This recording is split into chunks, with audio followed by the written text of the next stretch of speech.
perhaps more than any other form of at-home entertainment, video games as a medium are uniquely positioned to give a satisfying sense of speed to the player. To state the obvious, unlike film, video games often give you direct control over your on-screen avatar. CRT displays are perhaps a less obvious factor now that they are out of fashion, at least for modern game development, but they remain in my mind a key technological reason for understanding why video games as a medium so often emphasize fast and responsive gameplay. CRT display technologies have been predominant for the majority of video game history, and they provided game designers with both a high refresh rate and low input latency environment to work with. This may seem to be an obscure influence on modern games, since the youngest game designers in the industry are just as likely to have never played a game on a CRT, let alone designed a game using one. But consider the long-standing influence of the 24 frames per second projection standard of early cinema on modern movie making and watching, and you might get an approximate sense of how formative earlier display technologies might still be on what games have been,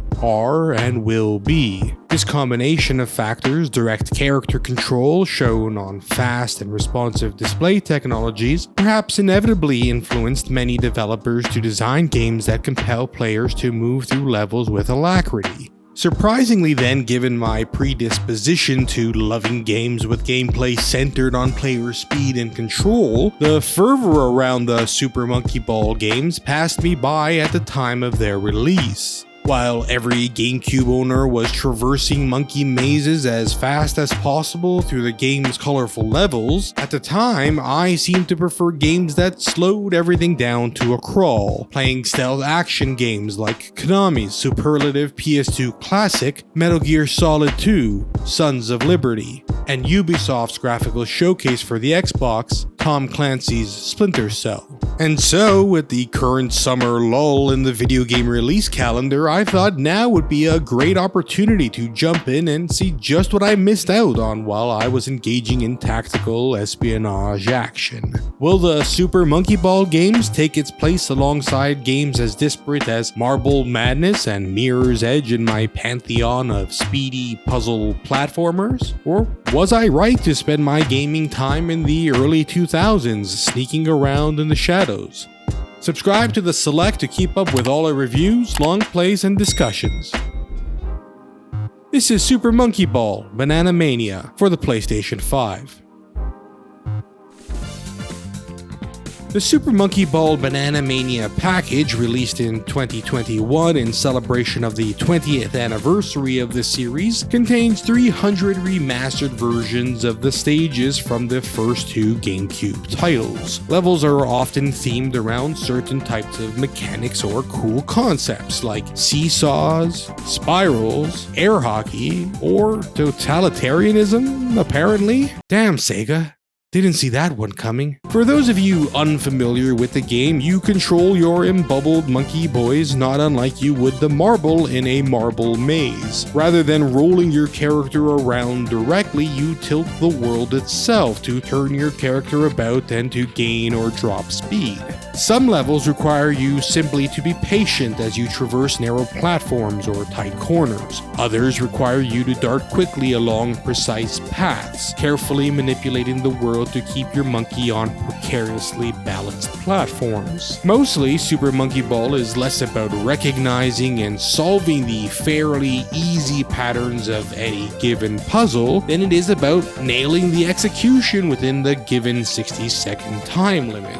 At its best, the game provides a similar rush to a top-tier racing game where you hit every corner with speedy, elegant movements. But at its worst, some levels in the game strip you of your agency to execute. Sometimes it feels like you need to just hurl your brave monkey into the great unknown and more or less hope for the best as your character gets thrown about by the physics simulation.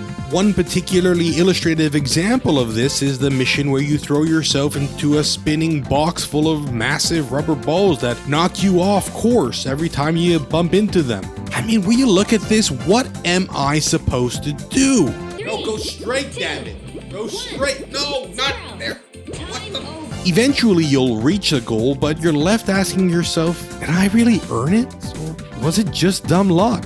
I hate the feeling that the only reason you've beaten a level is because you cheesed it, and sadly there are too many needlessly obnoxious levels that are randomly sprinkled throughout the main story's 100 games. They seemingly do little more than elongate the story mode with frustrating filler and forcing you to bash your head against the problem just to make some progress. Story mode?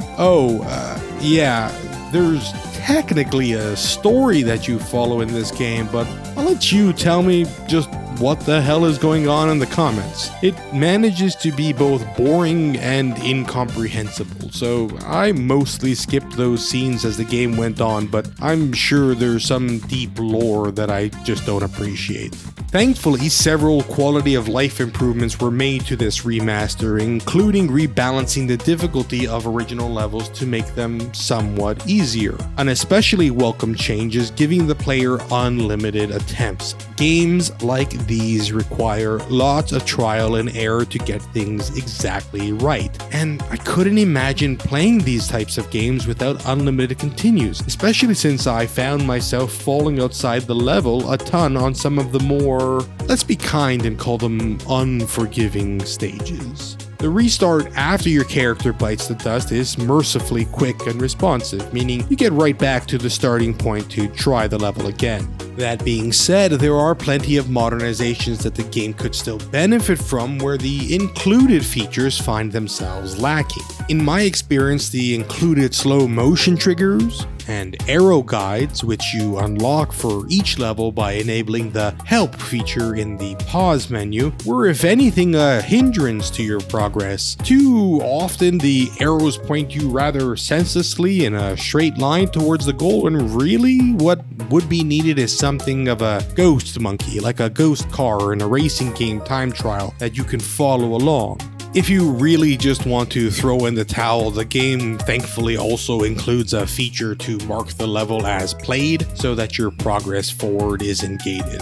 I'm glad that the feature is there, and I am not embarrassed to say that I used it on a few occasions. But this really is not a satisfactory way of dealing with levels where execution is needlessly frustrating, owing to, honestly, some pretty lazy level designs. And here again do racing games lead the way to a more enjoyable and accessible experience. I tell you what would be a useful and perfect compromise is a rewind feature, allowing you to replay tedious sections of a level rather than the entire mission. At least the game's upbeat music tracks keep things lively and almost masks the blood-curdling death screams as your character baby tumbles for the 100th time towards an untimely death. Fall out!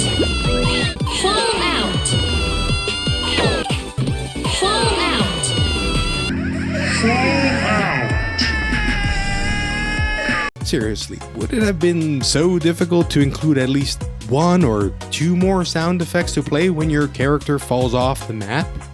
As you progress through the game, you collect bananas that you can then spend at the store to unlock characters and additional costumes. Buying Sonic the Hedgehog and seeing him, forcing him to plummet into a pot of boiling fish stock, almost makes dying a cathartic experience. Though the inclusion of some bonus characters was seemingly somewhat of an afterthought, since unlike the main roster, they don't include all of the sound effects, including the useful cue that your character is teetering on the platform edge. Strangely, the game's jump feature, which is oh so useful in stopping your monkey on a dime, is also locked away in the bottom shelf of the game store, deeply hidden away from you and waiting to be purchased with collected bananas. But why? It doesn't prevent you from completing any missions with perfect ratings, so why isn't it included from the get-go? Or at least can't it be included as part of your progression through the levels? Yet another strange decision made by the game's designers that prevent the game from being as accessible as possible for a modern audience. But perhaps the biggest hindrance to your progress has nothing to do with the game's design, but everything to do with its technical limitation. Now, look, I'll be the first to admit that playing a remake of 20-something-year-old games might not be the best use of the PlayStation 5's hardware, but I came to Super Monkey Ball Banana Mania with graphical expectations so low that they were practically subterranean. And here the game manages to clear that low bar, even if barely. The game just doesn't look particularly fantastic, and lots of the levels begin to look monotonous. Once you've seen one color checkerboard pattern floating ambiguously in space, well, you've seen them all. And I was also a little bit distracted at times by the aliasing artifacts on some of the game's two-dimensional assets, like II's face and loading transitions, as well as the compression distortion in the game's pre-rendered cutscenes from the story mode.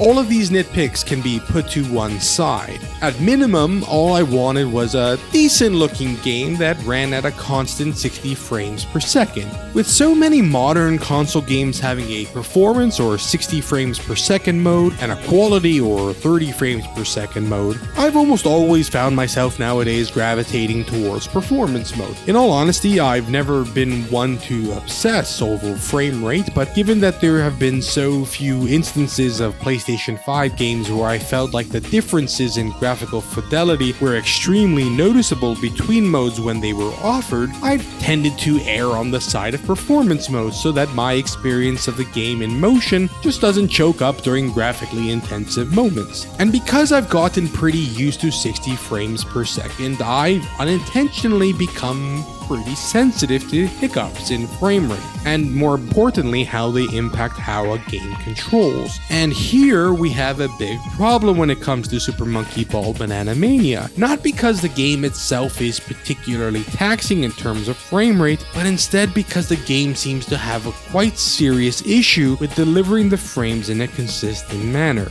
And so, the game suffers from judder. In short, judder is a problem where movement appears to be jerky, a distorted jump in the video. Now, the Select is no digital foundry, so you'll forgive us if we don't get the details exactly right. But this seems to stem from a discrepancy in which the internal frame rate does not match the frame rate being output. The result is that duplicate frames are sometimes shown for a fraction of a second, producing what you may interpret as a stutter.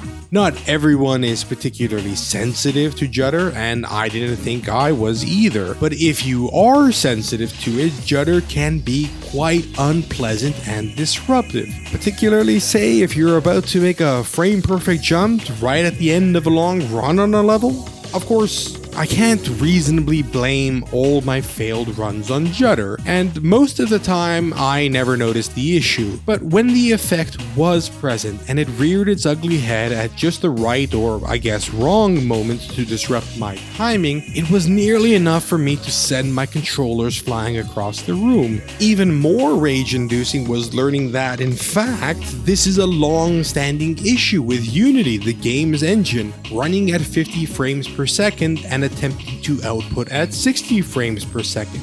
At the time of recording, we're approaching a year since Super Monkey Ball Banana Mania was released, and unfortunately, it doesn't seem like the issue will be patched out. What a disappointing way to celebrate one of Sega's most celebrated franchises.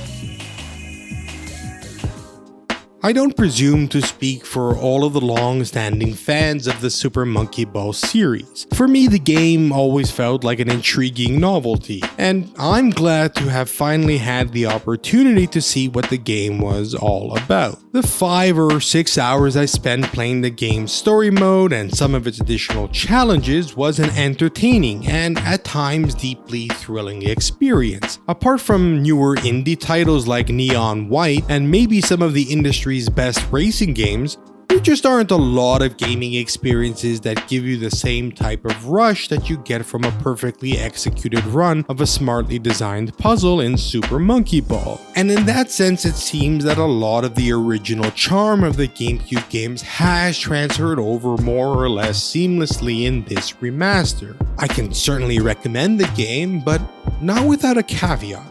I have this strange sinking feeling that despite having not played the original titles, that there's just something a bit off, a bit different from playing this game's missions in a modern version rather than in the original. As I said on an episode of Hat Tricks, I've long been skeptical of remasters, mainly because they often feel like cynical cash grabs in an industry all too ready to exploit the nostalgia of its audience. And I think that my experience with Super Monkey Ball Banana Mania has also revealed something a little different. The fact that when it comes to revitalizing beloved old titles for modern consoles, perhaps not enough consideration is always paid by developers to what made the original version of the games such a success. Super Monkey Ball, as a timing critical game, perhaps owed more to its technological environment than other more successful remasters and remakes in recent years. And so, even though I enjoyed my time with Super Monkey Ball Banana Mania, a fun, challenging, mildly frustrating, and actually quite rewarding game,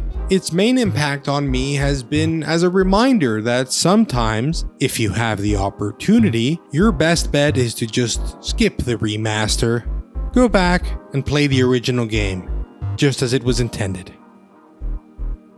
Hey, look at you! You made it to the end of the video. Thanks for watching. If you like our approach to games coverage at The Select Gaming, in that we relieve our existential dread by repeatedly murdering Sonic the Hedgehog, we would appreciate your support by liking this video and subscribing to our channel. We create videos for The Select Gaming that are guided by our personal interests, and your support makes that possible.